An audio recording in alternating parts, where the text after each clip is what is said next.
दिनांक 13 ऑगस्ट रोजी राज्य शासनाच्या मार्गदर्शक सूचनेनुसार 9 ते 15 ऑगस्ट दरम्यान हर घर तिरंगा अर्थात घरोघरी तिरंगा अभियान राबवण्यात येत आहे।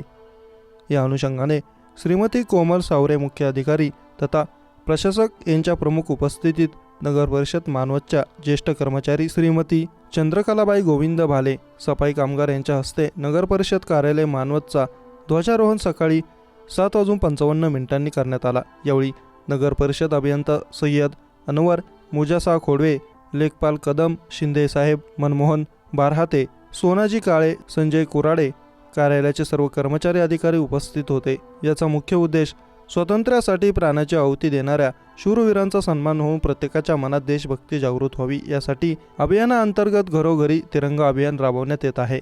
या अभियानामध्ये मानवत शहरातील लोकप्रतिनिधी, विद्यार्थी व सर्व नागरिकांनी आपला सहभाग नोंदवून अभियान यशस्वी करावे असे आवाहन माननीय श्रीमती कोमल सावरे मुख्य अधिकारी तथा प्रशासक नगर परिषद मानवत यांनी केले आहे। मानवत प्रतिनिधी भैयासाहेब गायकवाड।